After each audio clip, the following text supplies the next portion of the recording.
बहुत ही important topic बारे ਭਾਰਤ ਵਿੱਚ ਰਾਜਨੀਤਿਕ ਚੇਤਨਾ ਅਤੇ ਪ੍ਰਤੀਨਿਧਤਾ ਸਰਕਾਰ ਲਈ ਸੰਘਰਸ਼ ਬਾਰੇ ਕਰਾਂਗੇ। ਤੇ ਸਭ ਤੋਂ ਪਹਿਲਾਂ ਜਿਵੇਂ ਕਿ ਸਾਡਾ ਟੌਪਿਕ ਹੈ ਭਾਰਤ ਵਿੱਚ ਰਾਜਨੀਤਿਕ ਚੇਤਨਾ, ਮੈਂ ਤੁਹਾਨੂੰ ਇਹਦੇ ਅਰਥ ਬਾਰੇ ਦੱਸਣਾ ਚਾਹੁੰਦੀ ਹਾਂ ਕਿ ਰਾਜਨੀਤਿਕ ਚੇਤਨਾ ਦਾ ਅਸਲ 'ਚ ਅਰਥ ਕੀ ਹੈ। ਦੇਖੋ, ਰਾਜਨੀਤੀ ਇੱਕ ਪੋਲੀਟਿਕਸ ਹੈ, ਰਾਜਨੀਤੀ ਹੈ ਜਿਹਦੇ 'ਚ ਬਹੁਤ ਸਾਰੇ, ਜੇ ਅਸੀਂ ਦੇਖੀਏ ਕਿ 1857 ਈਸਵੀ ਦੇ ਵਿਦਰੋਹ ਤੋਂ ਬਾਅਦ ਬਹੁਤ ਸਾਰੇ ਉਤਾਰ ਚੜ੍ਹਾਅ ਆਏ ਜਦੋਂ ਤੱਕ ਕਿ ਅਸੀਂ ਇਹ ਸਾਡਾ ਜਿਹੜਾ ਦੇਸ਼ ਸੀ ਉਹ ਆਜ਼ਾਦ ਨਹੀਂ ਹੋ ਗਿਆ 1947 ਤੱਕ। ਅਤੇ ਇਹ ਸਾਰੇ ਜਿੰਨੇ ਉਤਾਰ ਚੜ੍ਹਾਏ ਇਹ ਜਿਹੜੀਆਂ ਇੱਕ ਕਿਸਮ ਦੀਆਂ ਲਹਿਰਾਂ ਸਨ ਜਿਹੜੀਆਂ ਕਦੇ ਉੱਠੀਆਂ ਅਤੇ ਕਦੀ ਦਬੀਆਂ। ਇਹਨੂੰ ਅਸੀਂ ਉਹ ਲੋਕ ਜਿਨ੍ਹਾਂ ਨੇ ਲਹਿਰਾਂ ਨੂੰ, ਇਹਨਾਂ ਮੂਵਮੈਂਟਸ ਨੂੰ ਚਲਾਇਆ, ਇਹ ਸਾਰੇ ਚੀਜ਼ ਨੂੰ ਅਸੀਂ ਰਾਜਨੀਤਿਕ ਚੇਤਨਾ ਦਾ ਨਾਮ ਦਿੰਦੇ ਹਾਂ ਕਿ ਲੋਕਾਂ 'ਚ ਇੱਕ ਰਾਜਨੀਤਿਕ ਚੇਤਨਾ ਸੀ, ਇੱਕ ਅਵੇਅਰਨੈਸ ਸੀ ਜਿਹਦੇ ਕਰਕੇ ਉਹਨਾਂ ਨੇ ਇਸ ਗੱਲ ਦੀ ਲੋੜ ਮਹਿਸੂਸ ਕੀਤੀ ਕਿ ਸਾਨੂੰ ਜਿਹੜਾ ਹੈ ਉਹ ਆਪਣਾ ਇੱਕ ਰਾਜ ਆਪਣਾ ਲੈਣਾ ਚਾਹੀਦਾ ਹੈ, ਅਤੇ ਉਹਨਾਂ ਨੇ ਇਸ ਗੁਲਾਮੀ ਦੀਆਂ ਜੰਜੀਰਾਂ ਨੂੰ ਤੋੜਿਆ। ਅਤੇ ਇਹੀ ਕਾਰਨ ਸੀ ਕਿ ਉਸ ਤੋਂ ਬਾਅਦ ਪ੍ਰਤੀਨਿਧ ਸਰਕਾਰ, ਇੱਕ ਆਪਣੀ ਸਰਕਾਰ ਜਿਹੜੀ ਸੀ ਉਹ ਬਣਾਉਣ ਵਾਸਤੇ ਇੱਕ ਸੰਘਰਸ਼ ਛਿੜ ਪਿਆ। ਅਸੀਂ ਡਿਟੇਲ 'ਚ ਇਸ ਟੌਪਿਕ ਨੂੰ ਅਸੀਂ ਇੱਕ ਇੱਕ ਕਰਕੇ ਕਰਾਂਗੇ। ਸਭ ਤੋਂ ਪਹਿਲਾਂ ਅਸੀਂ ਗੱਲ ਕਰਾਂਗੇ ਭਾਰਤ ਵਿੱਚ ਰਾਜਨੀਤਿਕ ਚੇਤਨਾ ਦੀ। ਇਸ ਚੇਤਨਾ ਦੇ ਉਦੇ ਦੇ, ਇਸ ਚੇਤਨਾ ਪੈਦਾ ਹੋਣ ਦੇ, ਇਹ ਅਵੇਅਰਨੈਸ ਜਾਗਣ ਦੇ ਕੀ ਕਾਰਨ ਸਨ। ਸਭ ਤੋਂ ਪਹਿਲਾਂ ਅਸੀਂ ਕਹਾਂਗੇ ਕਿ ਸਾਰੇ ਲੋਕ ਜਿਹੜੇ ਸੀ, ਚਾਹੇ ਉਹ ਕਿਸਾਨ ਸੀ, ਚਾਹੇ ਉਹ ਇੱਕ ਪੜ੍ਹਿਆ ਲਿਖਿਆ ਵਰਗ ਸੀ, ਚਾਹੇ ਉਹ ਬਿਜ਼ਨਸ ਵਰਗ ਸੀ, ਉਦਯੋਗਪਤੀ ਵਰਗ ਸੀ, ਉਹ ਸਾਰੇ ਹੀ ਇਸ ਸ਼ਾਸਨ ਤੋਂ, ਅੰਗਰੇਜ਼ਾਂ ਦੇ ਸ਼ਾਸਨ ਤੋਂ ਦੁਖੀ ਸੀ। ਵਿਦੇਸ਼ੀ ਸ਼ੋਸ਼ਣ ਨੇ ਲੋਕਾਂ ਦੀਆਂ ਅੱਖਾਂ ਖੋਲ੍ਹ ਦਿੱਤੀਆਂ ਸੀ। ਉਦਯੋਗਪਤੀ ਵਰਗ ਬਹੁਤ ਦੁਖੀ ਸੀ, ਕਿਸਾਨ ਵਰਗ ਬਹੁਤ ਦੁਖੀ ਸੀ, ਅਤੇ ਲੋਕਾਂ ਦੇ ਸਭ ਤੋਂ ਵੱਡੀ ਗੱਲ ਸੀ ਕਿ ਲੋਕਾਂ ਦੇ ਮਨਾਂ 'ਚ ਦੇਸ਼ ਭਗਤੀ ਦੀ ਭਾਵਨਾ ਜਾਗ ਪਈ ਸੀ। ਉਹ ਚਾਹੁੰਦੇ ਸੀ ਕਿ ਸਾਡਾ ਜਿਹੜਾ ਆਪਣਾ ਦੇਸ਼ ਹੈ ਉਹਦੇ 'ਚ ਕਰਪਸ਼ਨ ਨਾ ਹੋਵੇ, ਇੰਨਾ ਭ੍ਰਸ਼ਟਾਚਾਰ ਨਾ ਹੋਵੇ, ਅਤੇ ਸਾਡੇ ਦੇਸ਼ ਦੀ ਜਿਹੜੀ ਪੂੰਜੀ ਹੈ ਉਹ ਕਿਸੇ ਵੀ ਹਾਲਤ 'ਚ ਬਾਹਰ ਨਾ ਜਾਵੇ, ਇਹਦਾ ਫਾਇਦਾ ਸਿਰਫ ਸਾਨੂੰ ਹੋਵੇ। ਅੰਗਰੇਜ਼ੀ ਭਾਸ਼ਾ ਨੇ ਸਾਰਿਆਂ ਨੂੰ ਜੋੜ ਦਿੱਤਾ ਸੀ। ਜਿਹੜੀ ਲੈਂਗੁਏਜ ਸੀ ਅੰਗਰੇਜ਼ੀ, ਇਹ ਲੋਕਾਂ ਨੇ ਸਿੱਖਣੀ ਸ਼ੁਰੂ ਕਰਤੀ ਸੀ। ਪਹਿਲੇ ਲੋਕਾਂ ਨੂੰ ਸਮਝ ਕੁਛ ਨਹੀਂ ਆਉਂਦਾ ਸੀ, ਉਹ ਸਿਰਫ ਇੰਡੀਆ ਦੀ ਗੱਲਾਂ ਹੀ ਸਮਝ ਪਾਉਂਦੇ ਸੀ। ਇਹ ਤੋਂ ਬਾਹਰ ਕੀ ਕੁਛ ਹੋ ਰਿਹਾ ਕੰਟਰੀ 'ਚ ਉਹਦੇ ਬਾਰੇ ਲੋਕਾਂ ਨੂੰ ਬਹੁਤੀ ਜਾਗਰੂਕਤਾ ਨਹੀਂ ਸੀ। ਪਰ ਹੁਣ ਪ੍ਰੈਸ ਦੇ ਆਉਣ ਕਾਰਨ, ਨਿਊਜ਼ਪੇਪਰਸ ਦੇ ਆਉਣ ਕਾਰਨ, ਇਹਨਾਂ ਨੂੰ ਪੜ੍ਹਨ ਕਾਰਨ ਲੋਕਾਂ 'ਚ ਇਹ ਜਾਗਰੂਕਤਾ ਅਵੇਅਰ ਹੋਈ। ਅਤੇ ਸਭ ਤੋਂ ਵੱਡੀ ਗੱਲ ਇੱਕ ਇਹ ਵੀ ਸੀ ਕਿ ਲੋਕ ਧਰਮ ਨਿਰਪੇਖ ਹੋ ਕੇ ਲੋਕਾਂ ਨੇ ਜਾਤ ਪਾਤ ਦਾ ਭੇਦਭਾਵ ਖਤਮ ਕਰਕੇ ਇੱਕ ਰਾਸ਼ਟਰੀਅਤਾ ਦੇ ਸੂਤਰ 'ਚ ਬਣਨਾ ਸ਼ੁਰੂ ਕੀਤਾ ਆਪਣੇ ਆਪ ਨੂੰ। ਅਤੇ ਭਾਰਤ ਦੀ ਜਨਤਾ ਹੁਣ ਅੰਗਰੇਜ਼ਾਂ ਦੇ ਅਤਿਆਚਾਰ ਤੋਂ ਬਹੁਤ ਦੁਖੀ ਸੀ। ਇਸ ਕਰਕੇ ਹੀ ਇਹ ਜਿਹੜੀ ਰਾਸ਼ਟਰੀ ਚੇਤਨਾ ਸੀ ਇਹ ਲੋਕਾਂ ਦੇ ਮਨ 'ਚ ਪੈਦਾ ਹੋਈ। ਹੁਣ ਅਸੀਂ ਗੱਲ ਕਰਦੇ ਹਾਂ ਰਾਸ਼ਟਰੀ ਅੰਦੋਲਨ ਦੀ ਕਹਾਣੀ। ਜੇ ਅਸੀਂ ਇਸ ਪੂਰੀ ਕਹਾਣੀ ਨੂੰ, ਇਸ ਪੂਰੀ ਸਟੋਰੀ ਦਾ ਵੇਰਵਾ ਦਈਏ ਕਿ ਕਿਸ ਤਰੀਕੇ ਨਾਲ ਇਹ ਪੂਰੀ ਕਹਾਣੀ ਜਿਹੜੀ ਸੀ, ਪੂਰੀ ਸਟੋਰੀ ਜਿਹੜੀ ਸੀ ਉਹ ਘੁੰਮੀ, ਤਾਂ ਅਸੀਂ ਇਹਨੂੰ 3 ਹਿੱਸਿਆਂ 'ਚ ਡਿਵਾਈਡ ਕਰਦੇ ਹਾਂ, 3 ਹਿੱਸਿਆਂ 'ਚ ਵੰਡਦੇ ਹਾਂ। ਸਭ ਤੋਂ ਪਹਿਲਾ ਹੈ ਉਦਾਰਵਾਦੀ ਯੁੱਗ, 1885 ਤੋਂ 1905 ਈਸਵੀ ਤੱਕ। ਅਸਲ 'ਚ ਇਹ ਉਦਾਰਵਾਦੀ ਯੁੱਗ ਨੂੰ ਹੀ ਅਸੀਂ ਨਰਮ ਦਲ ਕਹਿੰਦੇ ਹਾਂ, ਜਿਹਦੇ 'ਚ ਕਿ 1885 ਜਦੋਂ ਕਿ ਕਾਂਗਰਸ ਦੀ ਸਥਾਪਨਾ ਹੋਈ ਉਦੋਂ ਤੋਂ ਲੈ ਕੇ 1905 ਈਸਵੀ ਤੱਕ ਦੇ ਸਮੇਂ ਨੂੰ ਅਸੀਂ ਨਰਮ ਦਲ ਜਾਂ ਉਦਾਰਵਾਦੀ ਲੋਕਾਂ ਦਾ ਯੁੱਗ ਕਹਿੰਦੇ ਹਾਂ। ਦੂਜਾ ਪੁਆਇੰਟ ਸਾਡੇ ਕੋਲ ਆਉਂਦਾ ਹੈ ਉਗਰਵਾਦੀ ਯੁੱਗ, ਜਿਹਨੂੰ ਕਿ ਅਸੀਂ ਗਰਮ ਦਲ ਦੇ ਨਾਮ ਨਾਲ ਵੀ ਜਾਣਦੇ ਹਾਂ।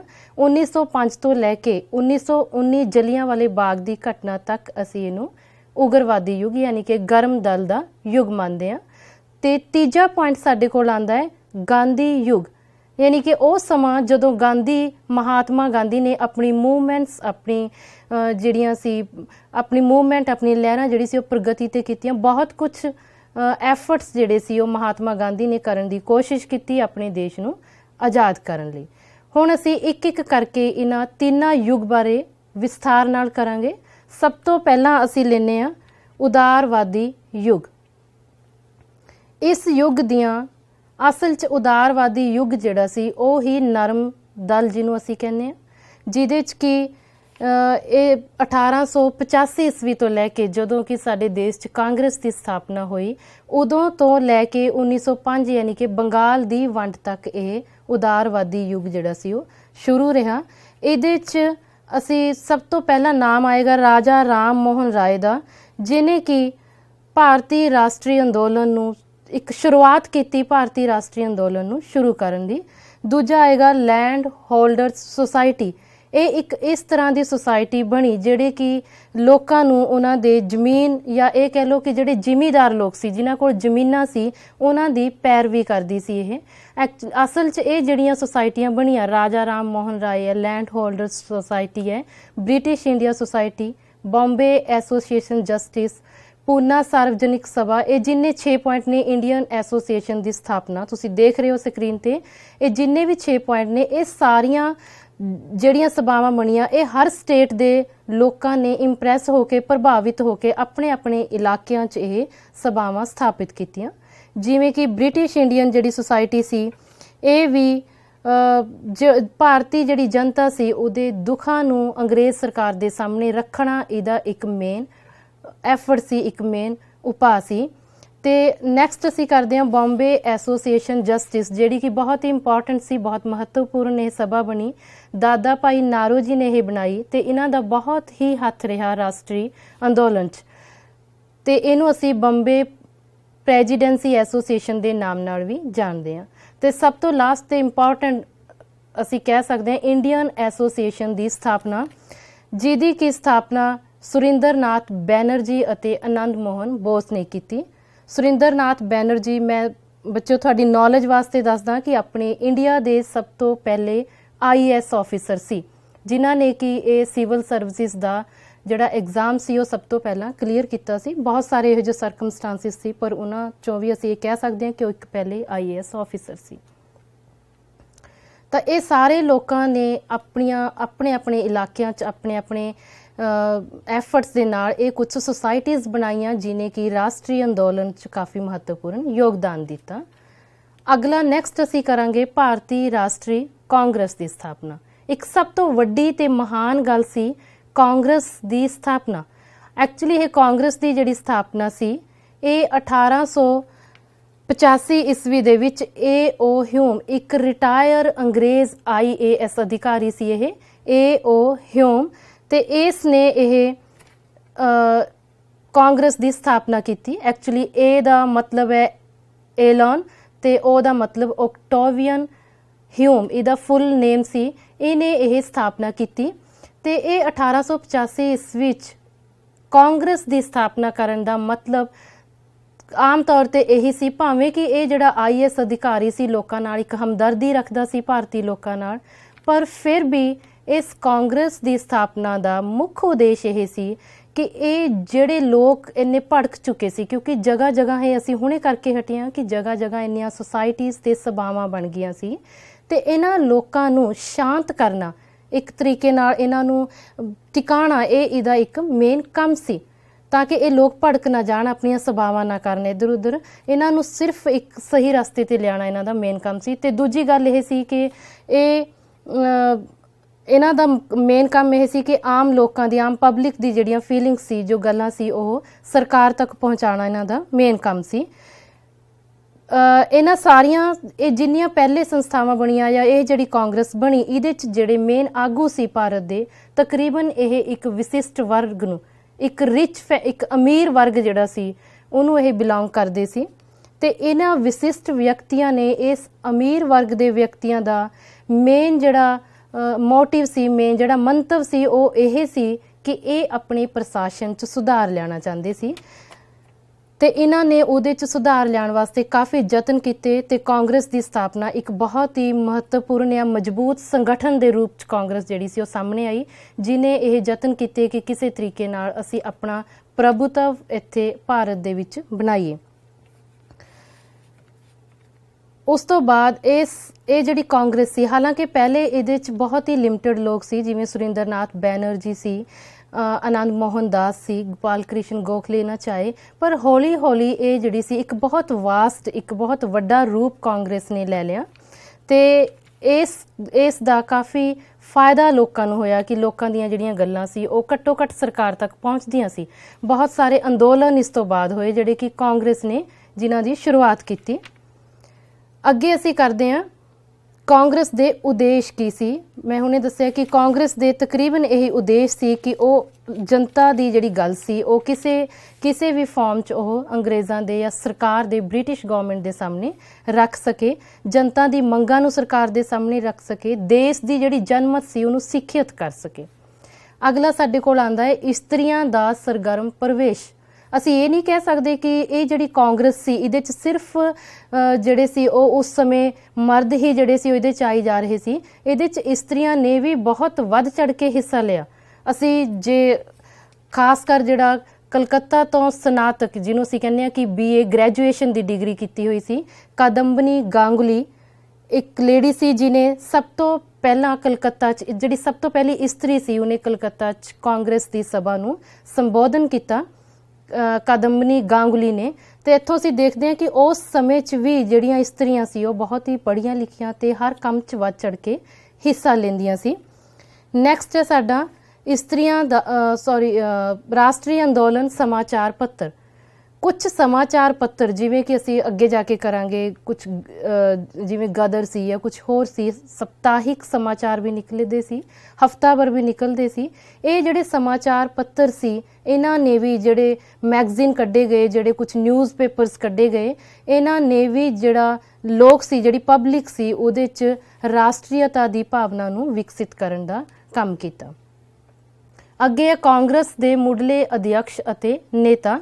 ਕਾਂਗਰਸ ਦੇ ਜਿਹੜੇ ਸਭ ਤੋਂ ਪਹਿਲਾਂ ਜਿਹੜੇ ਅਧਿਅਕਸ਼ ਸੀ ਤੇ ਨੇਤਾ ਸੀ, ਉਹਦੇ 'ਚ ਸਭ ਤੋਂ ਮੁੱਖ ਨਾਮ ਦਾਦਾ ਭਾਈ ਨਹਿਰੂ ਜੀ ਦਾ ਆ ਜਾਂਦਾ ਹੈ, ਫਿਰੋਜ਼ ਸ਼ਾਹ ਮਹਿਤਾ ਦਾ ਆ ਜਾਂਦਾ ਹੈ, ਸੁਰਿੰਦਰਨਾਥ ਬੈਨਰਜੀ ਦਾ ਆ ਜਾਂਦਾ ਹੈ, ਆਨੰਦ ਮੋਹਨ ਬੋਸ। ਇਹ ਕੁਝ ਅਧਿਅਕਸ਼ ਸੀ, ਕੁਝ ਨੇਤਾ ਸੀ ਜਿਨ੍ਹਾਂ ਨੇ ਕਾਂਗਰਸ ਨੂੰ ਸ਼ੁਰੂਆਤ ਕੀਤੀ, ਇਹਨੂੰ ਅੱਗੇ ਚਲਾਇਆ।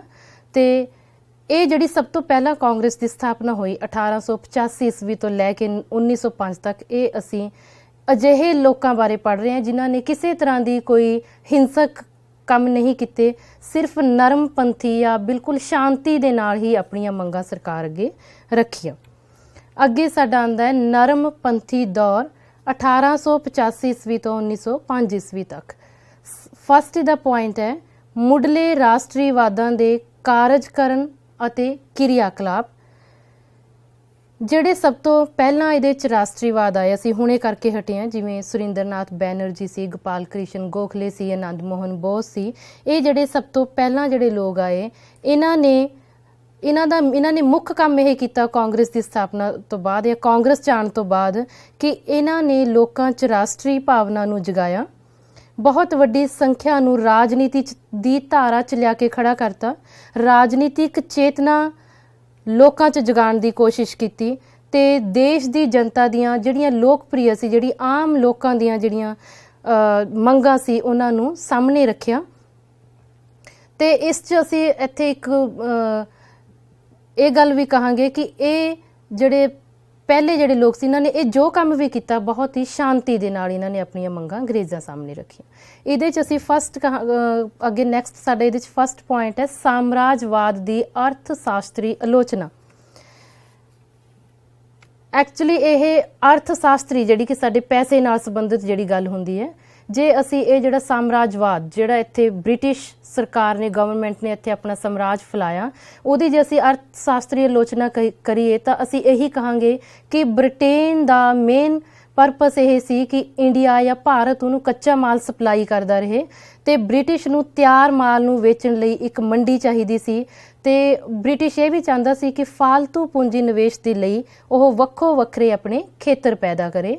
ਜਿਵੇਂ ਕਿ ਇੱਥੇ ਲਿਖਿਆ ਹੋਇਆ ਹੈ ਦਾਦਾ ਭਾਈ ਨਹਿਰੂ ਜੀ ਦੇ ਮੁਤਾਬਕ, ਉਹਨਾਂ ਨੇ ਆਪਣੀ ਇੱਕ ਡੈਫੀਨੇਸ਼ਨ 'ਚ ਕਿਹਾ ਸੀ 1818 ਈਸਵੀ ਵਿੱਚ, ਬ੍ਰਿਟਿਸ਼ ਸ਼ਾਸਨ ਇੱਕ ਸਥਾਈ ਅਤੇ ਲਗਾਤਾਰ ਵੱਧਦਾ ਹੋਇਆ ਵਿਦੇਸ਼ੀ ਹਮਲਾ ਹੈ ਜੋ ਹੌਲੀ ਹੌਲੀ ਠੀਕ ਪਰੰਤੂ ਦੇਸ਼ ਨੂੰ ਬਰਬਾਦ ਕਰ ਰਿਹਾ ਹੈ। ਸਾਨੂੰ ਲੱਗਦਾ ਹੈ ਕਿ ਹੌਲੀ ਹੌਲੀ ਇਹ ਠੀਕ ਹੈ, ਪਰ ਇਹ ਸਾਡੇ ਦੇਸ਼ ਨੂੰ ਬਰਬਾਦ ਕਰ ਰਿਹਾ ਹੈ।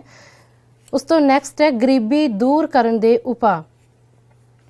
ਕਾਂਗਰਸ ਨੇ ਵੀ ਕੋਸ਼ਿਸ਼ ਕੀਤੀ ਕਿ ਉਹ ਲੋਕਾਂ 'ਚੋਂ ਗਰੀਬੀ ਨੂੰ ਦੂਰ ਕਰਵਾ ਸਕਣ, ਜਿਵੇਂ ਕਿ ਉਹਨਾਂ ਨੇ ਭਾਰਤੀ ਮਾਲ ਤੇ ਲੱਗੇ ਕਰਾਂ ਨੂੰ ਘੱਟ ਕਰਕੇ ਉਸ ਨੂੰ ਦੇਸ਼ 'ਚ ਜ਼ਿਆਦਾ ਪ੍ਰਯੋਗ ਕਰਨ ਦੇ ਯੋਗ ਬਣਾਇਆ ਜਾਵੇ, ਇਸ ਗੱਲ ਨੂੰ ਉਠਾਇਆ। ਨੂਣ ਕਰ ਜਿਹੜਾ ਸੀ ਉਹਨੂੰ ਹਟਾਉਣ ਦੀ ਮੰਗ ਕੀਤੀ ਤੇ ਲੋਕਾਂ ਦੀ ਸੰਪਤੀ ਤੇ ਜਿਹੜਾ ਕਰ ਲਗਾਇਆ ਜਾਂਦਾ ਸੀ ਉਸ ਨੂੰ ਵੀ ਹਟਵਾਉਣ ਦੀ ਕੋਸ਼ਿਸ਼ ਕੀਤੀ। ਜਿਵੇਂ ਕਿ ਅਸੀਂ ਪੜ੍ਹ ਸਕਦੇ ਹਾਂ ਕਿ ਦਾਦਾ ਨੌਰੋਜੀ ਦੇ ਅਨੁਸਾਰ ਉਹਨਾਂ ਨੇ ਇਹ ਗੱਲ ਕਹੀ ਸੀ ਪਿੱਠ ਤੇ ਮਾਰ ਲੋ ਭਰਾ ਪਰ ਪੇਟ ਤੇ ਨਾ ਮਾਰੋ। ਇਹਦਾ ਮਤਲਬ ਹੈ ਕਿ ਜਿਹੜੀ ਪੇਟ ਦੀ ਮਾਰ ਹੈ, ਜਿਹੜੀ ਭੁੱਖ ਦੀ ਮਾਰ ਹੈ, ਉਹ ਬਰਦਾਸ਼ਤ ਕਰਨੀ ਬਹੁਤ ਔਖੀ ਹੈ। ਤੇ ਜਿਹੜੀ ਪਿੱਠ ਦੀ ਮਾਰ ਹੈ, ਜਿਸ ਕੋਈ ਸੰਪਤੀ ਖੋਲੀ ਜਾਂਦੀ ਹੈ, ਕੁਝ ਹੋਰ ਜਿਹੜੀ ਸਜ਼ਾ ਦੇ ਦਿੱਤੀ ਜਾਂਦੀ ਹੈ, ਉਹ ਫਿਰ ਵੀ ਬਰਦਾਸ਼ਤ ਕੀਤੀ ਜਾ ਸਕਦੀ ਹੈ।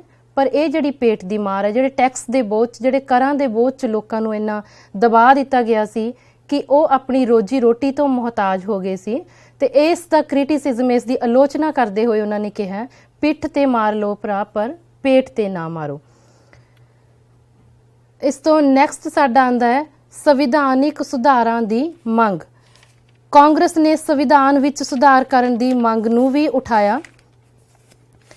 ਇਹਨਾਂ ਨੇ ਇਹ ਗੱਲ ਕਲੀਅਰ ਕੀਤੀ ਕਿ ਪ੍ਰਤੀਨਿਧਤਾ ਨਹੀਂ ਤਾਂ ਕਰ ਨਹੀਂ। ਜੇ ਸਾਨੂੰ ਕਿਸੇ ਤਰ੍ਹਾਂ ਦੀ ਕੋਈ ਪ੍ਰਤੀਨਿਧਤਾ ਸਾਨੂੰ ਨਹੀਂ ਮਿਲਦੀ ਗਵਰਨਮੈਂਟ 'ਚ, ਤਾਂ ਅਸੀਂ ਕਿਸੇ ਤਰ੍ਹਾਂ ਦਾ ਕੋਈ ਕਰ ਨਹੀਂ ਭਰਾਂਗੇ। ਤੇ ਉਸ ਤੋਂ ਬਾਅਦ ਜਿਹੜੇ ਕਾਂਗਰਸ ਦੇ ਨੇਤਾ ਸੀ, ਉਹਨਾਂ ਨੇ ਸਵੈ ਸ਼ਾਸਨ ਦੀ ਮੰਗ ਰੱਖੀ। ਨੈਕਸਟ ਸਾਡਾ ਆਉਂਦਾ ਹੈ ਆਰਥਿਕ ਸੁਧਾਰ। ਕਾਂਗਰਸ ਨੇ ਆਰਥਿਕ ਸੁਧਾਰ ਕਰਨ ਵਾਸਤੇ ਖੇਤੀ ਦੀ ਦਸ਼ਾ ਸੁਧਾਰਨ, ਲੂਣ ਅਤੇ ਆਮਦਨ ਕਰ ਹਟਾਉਣ, ਮਜ਼ਦੂਰਾਂ ਦੀ ਦਸ਼ਾ ਸੁਧਾਰਨ, ਆਧੁਨਿਕ ਉਦਯੋਗਾਂ ਨੂੰ ਬੜਾਵਾ ਦੇਣ ਅਤੇ ਸਵਦੇਸ਼ੀ ਦਾ ਪ੍ਰਯੋਗ ਵਧਾਉਣ ਅਤੇ ਦੇਸ਼ ਦੀ ਸੰਪਤੀ ਦੇ ਬਾਈਕਾਟ ਨੂੰ ਰੋਕਣ ਦੀ ਮੰਗ ਕੀਤੀ। ਨੈਕਸਟ ਸਾਡਾ ਆਉਂਦਾ ਸ਼ਾਸਨ ਅਤੇ ਹੋਰ ਸੁਧਾਰ। ਇਸ ਤੋਂ ਇਲਾਵਾ ਜਿਹੜੇ ਕਾਂਗਰਸ ਦੇ ਅਧਿਕਾਰੀ ਸੀ, ਇਹਨਾਂ ਨੇ ਇਹ ਗੱਲ ਦੀ ਮੰਗ ਕੀਤੀ ਕਿ ਜਿਹੜੀ ਤਨਖਾਹ ਇੱਥੋਂ ਬ੍ਰਿਟਿਸ਼ ਅਧਿਕਾਰੀਆਂ ਨੂੰ ਦਿੱਤੀ ਜਾਂਦੀ ਹੈ, ਉਹ ਬਹੁਤ ਵੱਡਾ ਹਿੱਸਾ ਬਾਹਰ ਚਲਾ ਜਾਂਦਾ ਹੈ, ਉਸ ਪੈਸੇ ਦਾ ਇੰਗਲੈਂਡ ਭੇਜ ਦਿੱਤਾ ਜਾਂਦਾ ਹੈ। ਤੇ ਇਹ ਸਾਰਾ ਭੁਗਤਾਨ, ਭਾਵੇਂ ਉਹਨਾਂ ਦੀਆਂ ਪੈਨਸ਼ਨਸ ਨੇ ਜਾਂ ਉਹਨਾਂ ਦੀਆਂ ਜਿਹੜੀਆਂ ਨੌਕਰੀਆਂ ਨੇ, ਤਨਖਾਹਾਂ ਨੇ, ਇਹ ਸਾਰਾ ਪੈਸਾ ਇੰਡੀਆ 'ਚੋਂ, ਭਾਰਤ 'ਚੋਂ ਬਾਹਰ ਜਾ ਰਿਹਾ ਹੈ। ਤੇ ਇਸ ਤੇ ਰੋਕ ਲਗਾਉਣ ਲਈ ਇੱਕ ਮੰਗ ਸਰਕਾਰ ਸਾਹਮਣੇ ਕਾਂਗਰਸ ਦੇ ਅਧਿਕਾਰੀਆਂ ਨੇ ਰੱਖੀ। ਅਗਲਾ ਸਾਡਾ ਆਉਂਦਾ ਹੈ ਸ਼ਕਤੀਆਂ ਦੀ ਵੰਡ ਕਰਨ ਦੀ ਮੰਗ। ਨੈਕਸਟ ਜਿਹੜੀ ਮੰਗ ਸੀ ਕਾਂਗਰਸ ਦੀ, ਉਹ ਸੀ ਸ਼ਕਤੀਆਂ ਦੀ ਵੰਡ। ਇਹਨਾਂ ਨੇ ਇਹ ਗੱਲ ਸਾਹਮਣੇ ਰੱਖੀ ਕਿ ਜਿਹੜੀ ਨਿਆਂਪਾਲਿਕਾ ਤੇ ਕਾਰਜਪਾਲਿਕਾ ਹੈ, ਨਿਆਂਪਾਲਿਕਾ ਜਿਹੜੀ ਕਿ ਕਾਨੂੰਨ ਨਾਲ ਸੰਬੰਧਿਤ ਹੈ, ਕਾਰਜਪਾਲਿਕਾ ਜਿਹੜੇ ਕਿ ਬਾਕੀ ਕੰਮ ਹੁੰਦੇ ਨੇ ਇੱਕ ਕੰਟਰੀ ਦੇ, ਇਹਨਾਂ ਦੋਹਾਂ ਨੂੰ ਇੱਕ ਦੂਜੇ ਤੋਂ ਵੱਖ ਕੀਤਾ ਜਾਵੇ।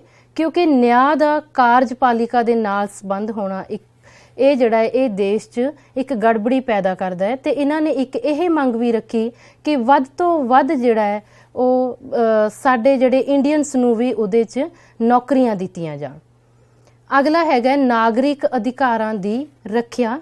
ਨੈਕਸਟ ਜਿਹੜਾ ਪੁਆਇੰਟ, ਜਿਹੜੀ ਮੰਗ ਕਾਂਗਰਸ ਨੇ ਰੱਖੀ, ਉਹ ਸੀ ਨਾਗਰਿਕ ਅਧਿਕਾਰਾਂ ਦੀ ਰੱਖਿਆ।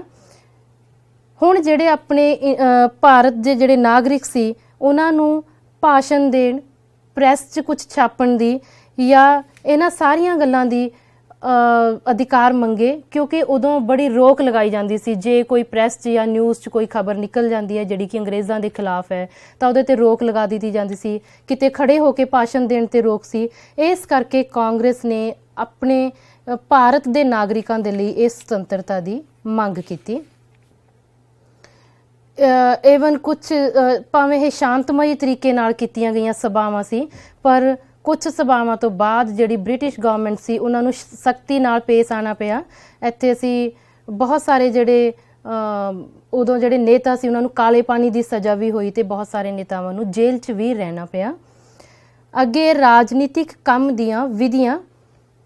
ਇਹ ਜਿਹੜੇ ਰਾਜਨੀਤਿਕ ਹੁਣ ਤੱਕ ਅਸੀਂ ਜੋ ਵੀ ਪੜ੍ਹਿਆ, ਇਹ ਜਿਹੜੇ 6 ਪੁਆਇੰਟ ਸੀ, ਇਹ ਜਿੰਨੇ ਰਾਜਨੀਤਿਕ ਕੰਮ ਸੀ, ਇਹਨਾਂ ਦੀਆਂ ਜਿਹੜੀਆਂ ਵਿਧੀਆਂ ਸੀ ਉਹ ਤਕਰੀਬਨ ਇਹੀ ਸੀ ਵੀ ਪਹਿਲੇ ਜਨਮਤ ਨੂੰ ਸੰਗਠਿਤ ਕਰਨਾ, ਮੈਕਸਿਮਮ ਜਿਹੜੀ ਜਨਤਾ ਹੈ ਉਹਨੂੰ ਇਸ ਬਾਰੇ ਜਾਗਰੂਕ ਕਰਨਾ, ਆਪਣੀਆਂ ਮੰਗਾਂ ਬਾਰੇ ਉਹਨਾਂ ਨੂੰ ਇਕੱਠੇ ਕਰਕੇ ਸ਼ਾਂਤੀ ਨਾਲ ਤੇ ਸੰਵਿਧਾਨਿਕ ਤਰੀਕੇ ਨਾਲ ਹੌਲੀ ਹੌਲੀ ਆਪਣੀਆਂ ਮੰਗਾਂ ਨੂੰ ਮਨਵਾਉਣਾ ਜਾਂ ਪੂਰਾ ਕਰਨਾ। ਇਹ ਇੱਕ ਤਰੀਕਾ ਸੀ ਜਿਹੜੇ ਉਦਾਰਵਾਦੀ ਕਾਂਗਰਸ ਦੇ ਲੋਕ ਸੀ ਉਹਨਾਂ ਦਾ, ਆਪਣੇ ਵਿਚਾਰਾਂ ਨੂੰ ਬ੍ਰਿਟਿਸ਼ ਗਵਰਨਮੈਂਟ ਦੇ ਸਾਹਮਣੇ ਰੱਖਣਾ। ਅਗਲਾ ਅਸੀਂ ਪੜ੍ਹਦੇ ਹਾਂ ਜਨਤਾ ਦੀ ਭੂਮਿਕਾ। ਹੁਣ ਤੱਕ ਅਸੀਂ ਪੜ੍ਹਿਆ, ਜੋ ਵੀ ਪੜ੍ਹਿਆ, ਇਹ ਕਾਂਗਰਸ ਦੇ ਵਿਸ਼ਿਸ਼ਟ ਨੇਤਾ ਸੀ ਜਿਨ੍ਹਾਂ ਨੇ ਆਪਣੇ ਦੇਸ਼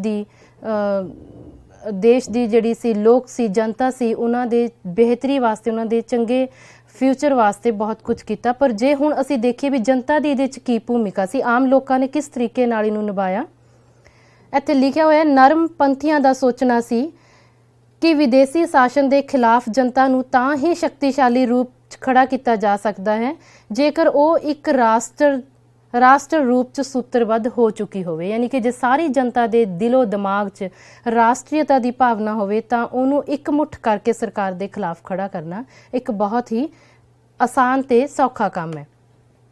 ਤੇ ਇਹਨਾਂ ਨੇ ਇਹੀ ਕੀਤਾ ਵੀ ਬੜੇ ਸ਼ਾਂਤੀ ਨਾਲ ਆਪਣੀਆਂ ਮੀਟਿੰਗਸ ਕਰਕੇ ਆਮ ਜਨਤਾ 'ਚ ਆਪਣੀ ਜਿਹੜੀ ਮੰਗਾਂ ਸੀ, ਆਪਣੇ ਜਿਹੜੇ ਵਿਚਾਰ ਸੀ ਉਹਨਾਂ ਨੂੰ ਦੱਸ ਕੇ ਇਹ ਉਹਨਾਂ ਨੇ ਸ਼ਾਂਤਮਈ ਢੰਗ ਨਾਲ ਸਰਕਾਰ ਸਾਹਮਣੇ ਰੱਖੇ। ਅਗਲਾ ਹੈਗਾ ਕਾਂਗਰਸ ਦੇ ਪ੍ਰਤੀ ਅੰਗਰੇਜ਼ੀ ਸਰਕਾਰ ਦਾ ਵਿਵਹਾਰ। ਹੁਣ ਤੱਕ ਅਸੀਂ ਪੜ੍ਹਿਆ ਕਿ ਕਾਂਗਰਸ ਨੇ ਕਿਸ ਤਰੀਕੇ ਨਾਲ ਆਪਣੀਆਂ ਮੰਗਾਂ ਮਨਵਾਈਆਂ, ਤੇ ਹੁਣ ਜੇ ਅਸੀਂ ਦੇਖੀਏ ਕਿ ਸਰਕਾਰ ਨੇ ਕਾਂਗਰਸ ਨਾਲ ਕਿਹੋ ਜਿਹਾ ਵਰਤਾਵ ਕੀਤਾ ਤਾਂ ਇੱਥੇ ਆਏਗਾ ਕਿ ਸਰਕਾਰ ਇਹਨਾਂ ਨੂੰ ਤਕਰੀਬਨ ਬੇਵਫਾ ਬਾਬੂ ਅਤੇ ਹਿੰਸਕ ਖਲਨਾਇਕ ਕਹਿ ਕੇ ਬੁਲਾਉਂਦੀ ਸੀ। ਬੇਵਫਾ ਬਾਬੂ ਮੀਨਸ ਕਿ ਇਹ ਪੜ੍ਹੇ ਲਿਖੇ ਲੋਕ ਸੀ ਪਰ ਇਹਨਾਂ ਨੇ ਵਫਾ ਨਹੀਂ ਕੀਤੀ ਅੰਗਰੇਜ਼ੀ ਸਰਕਾਰ ਨਾਲ। ਹਿੰਸਕ ਖਲਨਾਇਕ, ਹਾਲਾਂਕਿ ਇਹਨਾਂ ਨੇ ਬੜੇ ਸ਼ਾਂਤਮਈ ਢੰਗ ਨਾਲ ਆਪਣੇ ਵਿਚਾਰ ਸਾਹਮਣੇ ਰੱਖੇ ਪਰ ਫਿਰ ਵੀ ਕਿਉਂਕਿ ਇਹ ਭੀੜ ਇੱਕ ਇਕੱਠੀ ਹੋ ਜਾਂਦੀ ਸੀ, ਇਹਨਾਂ ਨੂੰ ਹਿੰਸਕ ਖਲਨਾਇਕ ਕਹਿ ਕੇ ਬੇਵਫਾ ਬਾਬੂ ਕਹਿ ਕੇ ਸੰਬੋਧਿਤ ਕੀਤਾ ਜਾਂਦਾ ਸੀ ਤੇ ਈਵਨ ਇਹਨਾਂ ਦਾ ਮਜ਼ਾਕ ਉਡਾਇਆ ਜਾਂਦਾ ਸੀ। ਨੈਕਸਟ ਹੈ ਮੁੱਢਲੇ ਰਾਸ਼ਟਰੀ ਅੰਦੋਲਨ ਦਾ ਮੁਲਾਂਕਣ। ਮੁੱਢਲਾ ਜਿਹੜਾ ਰਾਸ਼ਟਰੀ ਅੰਦੋਲਨ ਸੀ ਤਕਰੀਬਨ ਚਾਹੇ ਬਹੁਤ ਸਾਰੇ ਐਫਰਟਸ ਕਾਂਗਰਸ ਵੱਲੋਂ ਕੀਤੇ ਗਏ ਪਰ ਇਹਦਾ ਕੋਈ ਬਹੁਤਾ ਪ੍ਰਭਾਵ ਜਿਹੜਾ ਸੀ ਉਹ ਸਰਕਾਰ ਤੇ ਨਹੀਂ ਪਿਆ। ਈਵਨ ਮੁੱਢਲੇ ਜਿਹੜੇ ਰਾਸ਼ਟਰੀ ਅੰਦੋਲਨਕਾਰੀ ਸੀ ਇਹਨਾਂ ਨੂੰ ਰਾਜਨੀਤਿਕ ਭਿਖਾਰੀ ਕਹਿ ਕੇ ਸੰਬੋਧਿਤ ਕੀਤਾ ਗਿਆ ਕਿ ਇਹ ਤਾਂ ਭਿਖਾਰੀਆਂ ਦੀ ਤਰ੍ਹਾਂ ਆਪਣੇ ਦੇਸ਼ ਨੂੰ ਆਜ਼ਾਦ ਕਰਨ ਦੀ, ਆਪਣੇ ਸਵੈ ਰਾਜ ਦੀ ਇੱਕ ਭੀਖ ਮੰਗੀ ਜਾਂਦੇ, ਇਹ ਕਹਿ ਕੇ ਇੱਕ ਭਿਖਾਰੀ ਕਹਿ ਕੇ ਇਹਨਾਂ ਨੂੰ ਸੰਬੋਧਿਤ ਕੀਤਾ ਗਿਆ।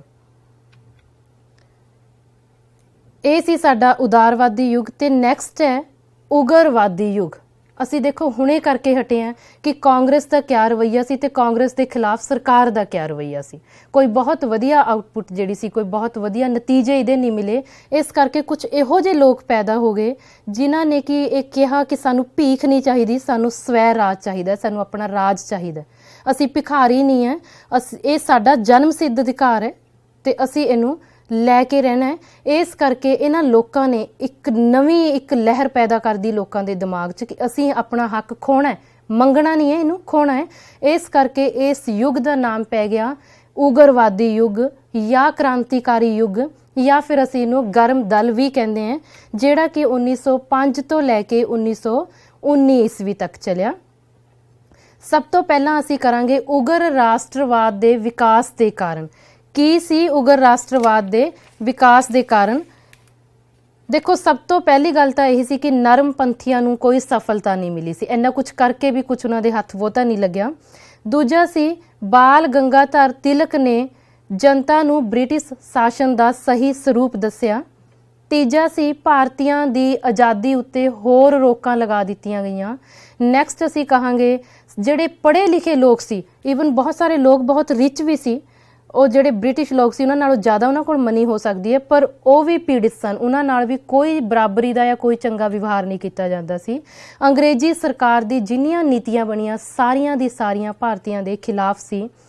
ਤੇ ਬਾਲ ਲਾਲ ਤੇ ਪਾਲ, ਅਸੀਂ ਜਾਣਦੇ ਹਾਂ ਬਾਲ ਲਾਲ ਤੇ ਪਾਲ, ਇਹ ਇੱਕ ਨਾਮ ਅਸੀਂ ਸ਼ਾਰਟਕਟ ਕਹਿੰਦੇ ਹਾਂ।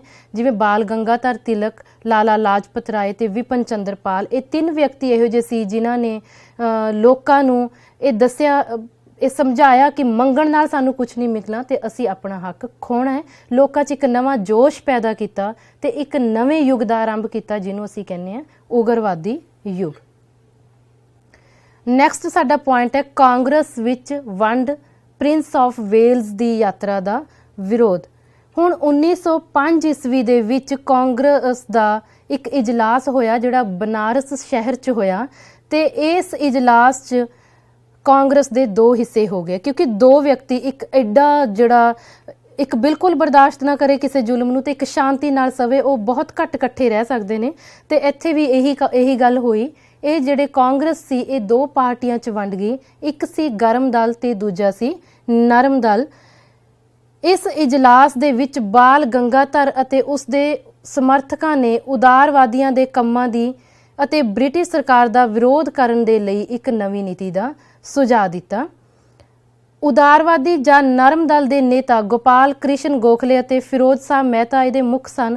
ਤੇ 1906 ਈਸਵੀ ਵਿੱਚ ਜਿਹੜਾ ਮੈਂ ਹੁਣੇ ਗੱਲ ਕੀਤੀ ਇਹ 5 'ਚ ਹੋਇਆ ਸੀ ਇਜਲਾਸ, ਜਿਹਦੇ 'ਚ ਦੋ ਹਿੱਸੇ ਹੋ ਗਏ ਬਨਾਰਸ 'ਚ।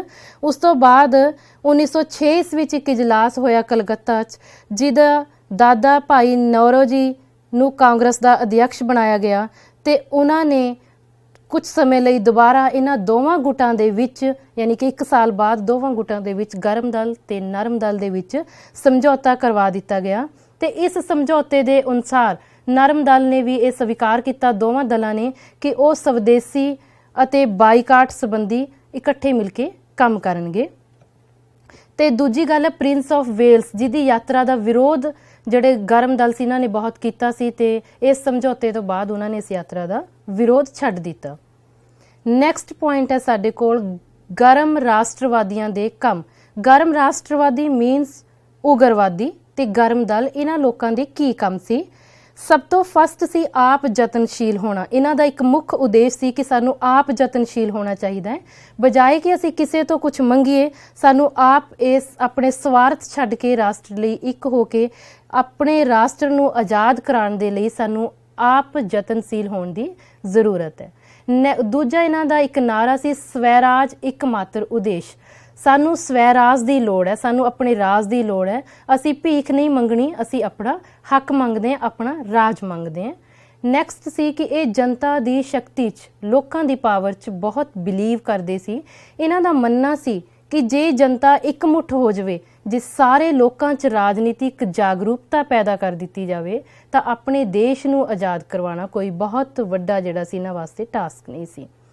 ਅੱਗੇ ਸਿੱਖਿਅਤ ਅਗਵਾਈ। ਇਹਨਾਂ ਨੇ ਇੱਕ ਸਿੱਖਿਅਤ ਅਗਵਾਈ ਕੀਤੀ। ਸਭ ਤੋਂ ਪਹਿਲਾਂ ਜਿਹੜੇ ਇੱਥੇ ਇਹ ਜਿੰਨੇ ਵੀ ਲੋਕ ਸੀ, ਭਾਵੇਂ ਉਹ ਗਰਮ ਦਲ 'ਚ ਸੀ ਜਾਂ ਨਰਮ ਦਲ ਸੀ, ਜਿਹੜੇ ਇਹਨਾਂ ਦੇ ਆਗੂ ਸੀ ਇਹ ਬੜੇ ਹੀ ਪੜ੍ਹੇ ਲਿਖੇ ਤੇ ਐਜੂਕੇਟਡ ਲੋਕ ਸੀ ਤੇ ਇਹਨਾਂ ਨੇ ਇੱਕ ਸਿੱਖਿਅਤ ਅਗਵਾਈ, ਇੱਕ ਲੋਕਾਂ 'ਚ ਅਵੇਅਰਨੈਸ ਪਾਉਣ ਦੀ ਕੋਸ਼ਿਸ਼ ਕੀਤੀ ਤੇ ਵੱਧ ਤੋਂ ਵੱਧ ਇਹਨਾਂ ਦਾ ਮੋਟਿਵ ਇਹੀ ਸੀ ਕਿ ਲੋਕ ਜ਼ਿਆਦਾ ਤੋਂ ਜ਼ਿਆਦਾ ਪੜ੍ਹੇ ਲਿਖੇ ਹੋਣ ਤਾਂ ਕਿ ਉਹ ਸਮਾਚਾਰ ਪੜ੍ਹ ਕੇ ਜਾਂ ਮੈਗਜ਼ੀਨ ਪੜ੍ਹ ਕੇ ਜਾਂ ਨਿਊਜ਼ਪੇਪਰ ਪੜ੍ਹ ਕੇ ਜੋ ਵੀ ਸਾਡੇ ਦੇਸ਼ ਦੀਆਂ ਘਟਨਾਵਾਂ ਨੇ ਉਹਨਾਂ ਨੂੰ ਜਾਣ ਸਕਣ, ਜਾਣਨ ਤੇ ਉਸ ਤੋਂ ਅੱਗੇ ਇਹ ਆਪਣੀ ਕਾਰਵਾਈ ਕਰ ਸਕਣ। ਕਿਉਂਕਿ ਸਭ ਤੋਂ ਪਹਿਲਾਂ ਸਾਨੂੰ ਕਿਸੇ ਸਿਚੁਏਸ਼ਨ ਨੂੰ ਸਮਝਣ ਦੇ ਲਈ ਪੜ੍ਹੇ ਲਿਖੇ ਹੋਣਾ ਬਹੁਤ ਜ਼ਰੂਰੀ ਹੈ। ਉਸ ਤੋਂ ਨੈਕਸਟ ਸਾਡਾ ਆਉਂਦਾ ਹੈ ਉਦਾਰ ਰਾਸ਼ਟਰਵਾਦੀ ਅਤੇ ਉਗਰ ਰਾਸ਼ਟਰਵਾਦੀ। ਮੈਂ ਪਹਿਲਾਂ ਵੀ ਬੱਚੋ ਦੱਸ ਕੇ ਹਟੀ ਹਾਂ ਕਿ ਇਹ ਜਿਹੜਾ ਉਦਾਰ ਰਾਸ਼ਟਰਵਾਦੀ ਯਾਨੀ ਕਿ ਅਸੀਂ ਕਹਾਂਗੇ ਨਰਮ ਦਲ ਅਤੇ ਉਗਰ ਰਾਸ਼ਟਰਵਾਦੀ ਗਰਮ ਦਲ। ਨਰਮ ਦਲ ਅਤੇ ਗਰਮ ਦਲ ਬਾਰੇ ਅਸੀਂ ਗੱਲ ਕਰਾਂਗੇ। ਅਸੀਂ ਹੁਣ ਤੱਕ ਬਹੁਤ ਕਾਫੀ ਡਿਟੇਲ 'ਚ ਇਹਦੇ 'ਚ ਡਿਸਕਸ ਕੀਤਾ ਹੈ ਕਿ ਜਿਹੜੇ ਨਰਮ ਦਲ ਦੇ ਲੋਕ ਸੀ ਉਹ 1905 ਤੱਕ ਕਾਂਗਰਸ ਤੇ ਛਾਏ ਰਹੇ, ਜਿਨ੍ਹਾਂ 'ਚ ਸੁਰਿੰਦਰ ਨਾਥ ਬੈਨਰਜੀ, ਫਿਰੋਜ਼ ਸ਼ਾਹ ਮਹਿਤਾ ਤੇ ਗੋਪਾਲ ਕ੍ਰਿਸ਼ਨ ਗੋਖਲੇ ਮੁੱਖ ਸੀ। ਤੇ ਉਸ ਤੋਂ ਬਾਅਦ ਜਦੋਂ ਇਹਨਾਂ ਨੂੰ ਕੋਈ ਬਹੁਤੀ ਸਫਲਤਾ ਨਾ ਮਿਲੀ ਫਿਰ ਉਗਰ ਰਾਸ਼ਟਰਵਾਦੀ ਯਾਨੀ ਕਿ ਗਰਮਪੰਥੀ ਲੋਕ ਇੱਥੇ ਆਏ, ਜਿਹਦੇ 'ਚ ਕਿ ਅਸੀਂ ਕਹਿ ਸਕਦੇ ਕਿ ਬਾਲ ਪਾਲ ਤੇ ਲਾਲ ਇਹ ਮੇਨ ਸੀ ਇਹਨਾਂ ਦੇ, ਜਿਨ੍ਹਾਂ ਨੇ ਇਸ ਨੂੰ ਸ਼ੁਰੂ ਕੀਤਾ ਗਰਮ ਦਲ ਨੂੰ ਤੇ ਅੱਗੇ ਵਧਾਇਆ। ਜੇ ਅਸੀਂ ਇਹਨਾਂ ਦਾ ਅੰਤਰ ਪੜ੍ਹੀਏ ਨੈਕਸਟ, ਜਿਵੇਂ ਸਾਡਾ ਪੁਆਇੰਟ ਹੈ ਨਰਮ ਦਲ ਅਤੇ ਗਰਮ ਦਲ 'ਚ ਕੀ ਅੰਤਰ ਹੈ। ਐਕਚੁਅਲੀ ਇਹਨਾਂ ਦੇ ਉਦੇਸ਼ ਸੇਮ ਸੀ, ਆਪਣੇ ਦੇਸ਼ ਨੂੰ ਆਜ਼ਾਦ ਕਰਵਾਉਣਾ, ਸਵੈ ਰਾਜ ਪ੍ਰਾਪਤ ਕਰਨਾ, ਪਰ ਤਰੀਕਾ ਵੱਖੋ ਵੱਖ ਸੀ ਦੋਹਾਂ ਦਾ। ਜਿਹੜੇ ਨਰਮ ਦਲ ਜਿਹੜਾ ਸੀ ਉਹ ਆਪਣੇ ਤਰੀਕੇ ਨਾਲ ਬੜੀ ਸ਼ਾਂਤੀ ਨਾਲ ਇਹਨੂੰ ਪ੍ਰਾਪਤ ਕਰਨਾ ਚਾਹੁੰਦਾ ਸੀ ਤੇ ਗਰਮ ਦਲ ਜਿਹੜਾ ਸੀ ਉਹ ਹਰ ਗੱਲ ਦਾ ਜਿਹੜਾ ਸੀ ਉਹ ਕਿਸੇ ਗੱਲ ਨੂੰ ਚੁੱਪਚਾਪ ਬੈਠ ਕੇ ਬਰਦਾਸ਼ਤ ਕਰਨ ਦੇ ਹੱਕ 'ਚ ਨਹੀਂ ਸੀ, ਬਲਕਿ ਆਪਣੀ ਗੱਲ ਨੂੰ ਸਾਹਮਣੇ ਰੱਖ ਕੇ, ਜਾਂ ਅਸੀਂ ਪਹਿਲੇ ਵੀ ਗੱਲ ਕਰਕੇ ਹਟਿਆ ਕਿ ਆਪਣੇ ਹੱਕ ਨੂੰ ਮੰਗਣ ਦੇ ਨਹੀਂ ਬਲਕਿ ਖੋਣ ਦੇ ਪੱਖ 'ਚ ਸੀ। ਜਿਵੇਂ ਕਿ ਇਹਨਾਂ ਨੇ ਲਿਖਿਆ ਵੀ ਹੈ, ਭੀਖ ਨਹੀਂ ਆਤਮ ਨਿਰਭਰਤਾ। ਸਾਨੂੰ ਸੈਲਫ ਜਿਹੜੀ ਹੈ ਇੰਡੀਪੈਂਡੈਂਸ ਚਾਹੀਦੀ ਹੈ, ਆਤਮ ਨਿਰਭਰਤਾ ਚਾਹੀਦੀ ਹੈ, ਸਾਨੂੰ ਕੋਈ ਭੀਖ ਨਹੀਂ ਚਾਹੀਦੀ। ਇਸ ਕਰਕੇ ਇਹਨਾਂ ਨੇ ਬਹੁਤ ਹੀ ਬਾਈਕਾਟ ਕੀਤਾ ਜਿਹੜੀਆਂ ਵਿਦੇਸ਼ੀ ਵਸਤੂਆਂ ਸੀ ਉਹਨਾਂ ਦਾ। ਨੈਕਸਟ ਅਸੀਂ ਕਰਾਂਗੇ ਗਰਮਪੰਥੀਆਂ ਦੀਆਂ ਪ੍ਰਾਪਤੀਆਂ।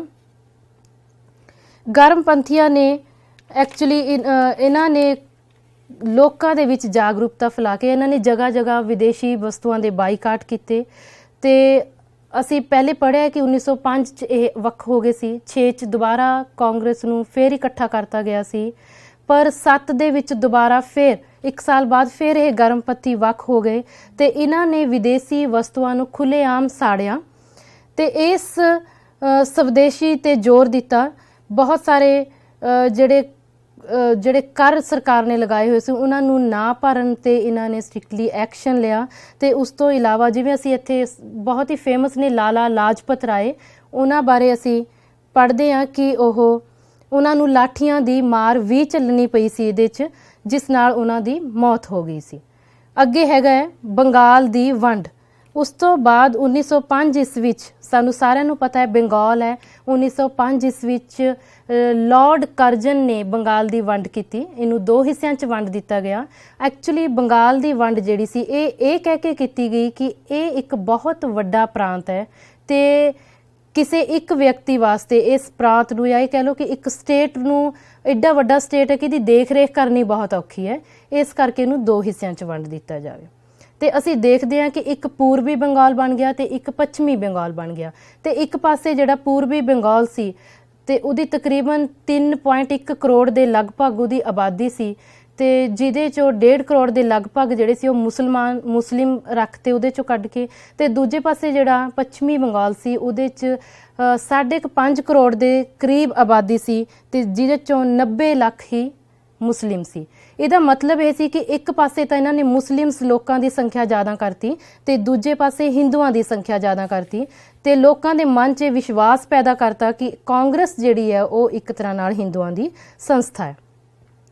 ਵੰਡ ਦੇ ਕਾਰਨ ਇਹੀ ਸੀ, ਵੰਡ ਵਿਰੋਧੀ ਅੰਦੋਲਨ ਬਹੁਤ ਚੱਲੇ ਕਿਉਂਕਿ ਆਮ ਲੋਕ ਇਹਦੇ ਨਾਲ ਭੜਕ ਗਏ। ਲੋਕ ਨਹੀਂ ਚਾਹੁੰਦੇ ਸੀ ਕਿ ਇਹ ਸਾਰੀ ਇਸ ਤਰ੍ਹਾਂ ਦਾ ਕੁਝ ਹੋਵੇ, ਪਰ ਲਾਰਡ ਕਰਜ਼ਨ ਨੇ ਆਪਣੇ ਮੁਤਾਬਕ ਹੀ ਇਹ ਵੰਡ ਕਰਤੀ। ਇਸ ਅੰਦੋਲਨ ਦਾ ਬਹੁਤ ਵੱਡਾ ਲੋਕਾਂ ਤੇ ਪ੍ਰਭਾਵ ਪਿਆ। ਉਹਨਾਂ ਨੇ ਜਗ੍ਹਾ ਜਗ੍ਹਾ ਆਪਣੇ ਪ੍ਰਦਰਸ਼ਨ ਕੀਤੇ, ਸਵਦੇਸ਼ੀ ਚੀਜ਼ਾਂ ਨੂੰ ਅਪਣਾਉਣ ਦੀ ਮੰਗ ਕੀਤੀ ਤੇ ਵਿਦੇਸ਼ੀਆਂ ਦਾ ਬਾਈਕਾਟ ਕੀਤਾ। ਜਗ੍ਹਾ ਜਗ੍ਹਾ ਇਹਨਾਂ ਨੇ ਨਾਅਰੇਬਾਜ਼ੀ ਕੀਤੀ ਤੇ ਭੰਗ ਮੀਨਸ ਬੰਗਾਲ, ਭੰਗ ਮੀਨਸ ਉਹਨੂੰ ਭੰਗ ਕਰਨਾ, ਇਹਦੇ ਅੰਦੋਲਨ ਵੀ ਸ਼ੁਰੂ ਕੀਤੇ ਗਏ। ਤੇ ਅੰਤ 'ਚ ਸਰਕਾਰ ਨੂੰ ਮਜਬੂਰ ਹੋ ਕੇ 1911 ਈਸਵੀ ਦੇ ਵਿੱਚ ਬੰਗਾਲ ਵੰਡ ਦਾ ਅੰਤ ਕਰਨਾ ਪਿਆ।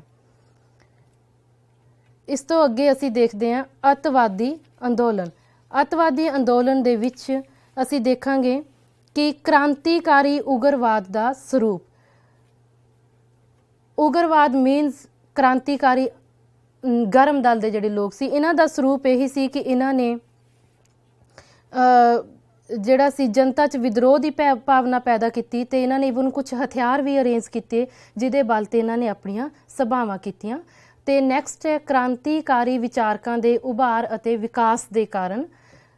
ਇਹਨਾਂ ਦੇ ਕਾਰਨ ਇਹੀ ਸੀ ਕਿ ਇਹ ਇੱਕ ਪੜ੍ਹਿਆ ਲਿਖਿਆ ਵਰਗ ਸੀ। ਈਵਨ ਇਹਨਾਂ ਨੇ ਜਿਵੇਂ ਆਇਰਲੈਂਡ ਨੇ ਇੰਗਲੈਂਡ ਦੇ ਖਿਲਾਫ ਜੋ ਆਪਣੀ ਆਜ਼ਾਦੀ ਦੇ ਲਈ ਜੋ ਕੁਝ ਵੀ ਕੀਤਾ, ਇਹਨਾਂ ਨੇ ਬਾਹਰ ਦੇ ਕੰਟਰੀਜ਼ ਦੀ ਵੀ ਹਿਸਟਰੀਜ਼ ਪੜ੍ਹੀ ਤੇ ਇਹਨਾਂ ਨੇ ਉਸ ਤਰੀਕੇ ਨਾਲ ਆਪਣੇ ਜਿਹੜੇ ਇੱਥੇ ਜਿਹੜੇ ਲੋਕ ਸੀ ਉੱਥੇ ਉਸ ਤਰੀਕੇ ਨਾਲ ਕੰਮ ਕਰਨ ਦੀ ਕੋਸ਼ਿਸ਼ ਕੀਤੀ। ਇਹਨਾਂ ਦੇ ਜਿਹੜੇ ਉਦੇਸ਼ ਸੀ, ਸਿਧਾਂਤ ਸੀ, ਉਦੇਸ਼ ਇਹਨਾਂ ਦਾ ਇੱਕੋ ਸੀ, ਸਵੈਰਾਜ ਪ੍ਰਾਪਤ ਕਰਨਾ। ਸਿਧਾਂਤ ਤੇ ਕਾਰਜਵਿਧੀ ਇਹ ਚਾਹੁੰਦੇ ਸੀ ਕਿ ਕਿਸੇ ਵੀ ਤਰੀਕੇ ਦੇ ਨਾਲ ਇਹ ਆਪਣੇ ਕੰਮ ਨੂੰ ਅੰਜਾਮ ਦੇ ਸਕਣ।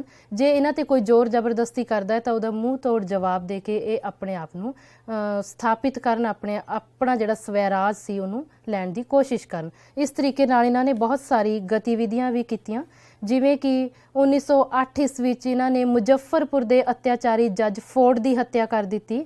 ਤੇ ਹਾਲਾਂਕਿ ਇਹ ਜਿਹੜੀ ਹੱਤਿਆ ਸੀ ਇਹ ਖੁਦੀਰਾਮ ਬੋਸ ਤੇ ਪ੍ਰਫੁੱਲ ਚਾਕੀ ਨੇ ਕੀਤੀ। ਇਹ ਜਿਹੜਾ ਬੰਬ ਜੱਜ ਤੇ ਸੁੱਟਿਆ ਗਿਆ, ਇਸ ਜੱਜ ਨੂੰ ਤਾਂ ਜਿਹੜਾ ਸੀ ਉਹ ਗਲਤੀ ਤੇ ਜੱਜ ਤੇ ਡਿੱਗਣ ਦੀ ਬਜਾਏ ਇਹ ਕਿਤੇ ਹੋਰ ਪਾਸੇ ਡਿੱਗ ਗਿਆ ਤੇ ਇਹਦੇ ਨਾਲ 2 ਅੰਗਰੇਜ਼ ਇਸਤਰੀਆਂ ਦੀ ਮੌਤ ਹੋ ਗਈ, ਜਿਹਦੇ ਕਰਕੇ ਦੁਖੀ ਹੋ ਕੇ ਪ੍ਰਫੁੱਲ ਚਾਕੀ ਨੇ ਆਤਮ ਹੱਤਿਆ ਕਰ ਲਈ ਤੇ ਖੁਦੀਰਾਮ ਬੋਸ ਨੂੰ ਫਾਂਸੀ ਦੇ ਦਿੱਤੀ ਗਈ। ਜਿਹੜੇ ਕ੍ਰਾਂਤੀਕਾਰੀ ਸੀ ਇਹਨਾਂ ਦੀ ਗਤੀਵਿਧੀਆਂ ਦੇ ਖਿਲਾਫ ਵੀ ਸਰਕਾਰ ਨੇ ਕਾਫੀ ਜਿਹੜੇ ਸੀ ਸਟਰੋਂਗ ਡਿਸੀਜ਼ਨ ਲਿੱਤੇ ਤੇ ਬਹੁਤ ਸਾਰੇ ਲੋਕਾਂ ਨੂੰ ਫਾਂਸੀ ਦੇ ਸਜ਼ਾ ਦਿੱਤੀ ਗਈ, ਬਹੁਤ ਸਾਰਿਆਂ ਨੂੰ ਉਮਰ ਕੈਦ ਦੀ ਸਜ਼ਾਵਾਂ ਜਾਂ ਬਹੁਤ ਹੀ ਤਸੀਹੇ ਜਾਂ ਜ਼ੁਲਮ ਇਹਨਾਂ ਤੇ ਕੀਤੇ ਗਏ। ਪਰ ਫਿਰ ਵੀ ਇਹ ਜਿਹੜਾ ਅੰਦੋਲਨ ਸੀ ਇਹ ਵੀ ਸਫਲ ਨਹੀਂ ਹੋ ਪਾਇਆ। ਇੱਥੇ ਅਸੀਂ ਤ੍ਰਿਪਾਠੀ ਜਿਹੜਾ ਹੈ ਉਹਦੇ ਅਨੁਸਾਰ ਅਸੀਂ ਪੜ੍ਹਦੇ ਹਾਂ, ਉਹਦੀ ਡੈਫੀਨੇਸ਼ਨ ਇਹਨਾਂ ਕਿਹਾ ਹੈ, ਕ੍ਰਾਂਤੀਕਾਰੀਆਂ 'ਚ ਵਿਅਕਤੀਗਤ ਸਾਹਸ, ਹਿੰਮਤ ਅਤੇ ਬਲੀਦਾਨ ਦੀ ਅਦੁੱਤੀ ਭਾਵਨਾ ਸੀ, ਪਰੰਤੂ ਇਹ ਸਾਮਰਾਜਵਾਦੀ ਸਰਕਾਰ ਨਾਲ ਟੱਕਰ ਲੈਣ ਲਈ ਜਲ ਬਲ ਤਿਆਰ ਨਾ ਕਰ ਸਕੇ। ਉਸ ਤੋਂ ਅੱਗੇ ਅਸੀਂ ਪੜ੍ਹਦੇ ਹਾਂ ਕਿ ਭਾਵੇਂ ਇਹਦੇ 'ਚ ਉਹਨਾਂ ਨੂੰ ਸਫਲਤਾ ਮਿਲੀ ਜਾਂ ਨਾ ਮਿਲੀ, ਪਰ ਉਹਨਾਂ ਦਾ ਇੱਕੋ ਨਾਰਾ ਸੀ ਕਿ ਗੁਲਾਮੀ ਦਾ ਜੀਵਨ ਜੀਣ ਨਾਲੋਂ ਮੌਤ ਜਿਹੜੀ ਹੈ ਉਹ ਉੱਤਮ ਹੈ। ਨੈਕਸਟ ਸਾਡੇ ਕੋਲ ਹੈ ਮੁਸਲਿਮ ਲੀਗ ਦੀ ਸਥਾਪਨਾ। ਹੁਣ ਇਹ ਜਿਹੜੀ ਮੁਸਲਿਮ ਲੀਗ ਸੀ ਇਹਦੇ 'ਚ ਹਿੰਦੂਆਂ ਤੇ ਮੁਸਲਮਾਨਾਂ 'ਚ ਫੁੱਟ ਪਾਉਣ ਦਾ ਯਤਨ ਕੀਤਾ ਗਿਆ ਤੇ ਜਿਹਦੇ ਕਰਕੇ एक्चुअली यह मुस्लिम लीग 1906 ईस्वी इहदी स्थापना हुई, ढाका च स्थापना हुई।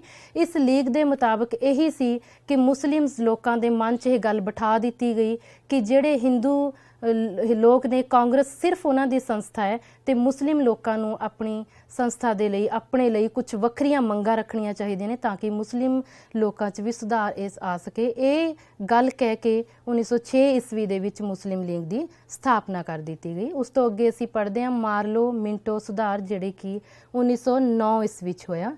मार्लो जिहड़ा कि वायसराय सी ते मिंटो जिहड़ा कि सकत्तर सी भारत दा, इन्हां दोहां ने मिल के ये सुझाव ये कोशिश की कि मुस्लिम जिहड़े लोग ने उन्हां दी गल भी की जावे, हिंदुआं दे खिलाफ उन्हां नूं भड़काया, उन्हां नूं अपने नाल कर लिया, दूजे पासे उदारवादी लोकां नूं अपने नाल रख के उग्रवादियों के खिलाफ भड़का के इन्हां ने एक वक्री योजना तैयार की जिन्हों कि असी मार्लो मिंटो सुधार के नाम नाल जानते हैं।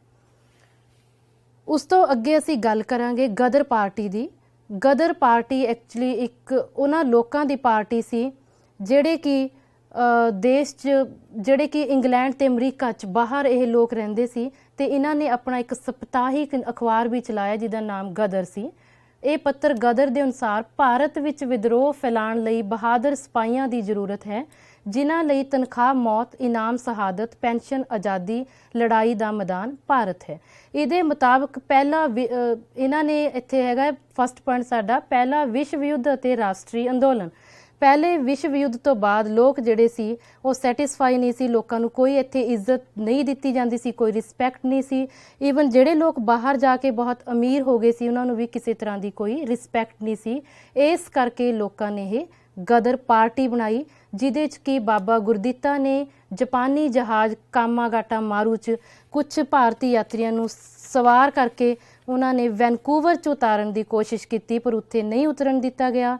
फिर जदों कलकत्ता आए उत्थों फिर नहीं उतरन दिता गया तो जिहड़ी रेल च बिठा के उन्होंने सरकार ले जा रही सी पंजाब वाल उहदे ते गोलियां चलाईयां गईयां ते बहुत सारे लोग मारे गए। इस तरीके नाल गदर पार्टी का भी कुचल दिता गया।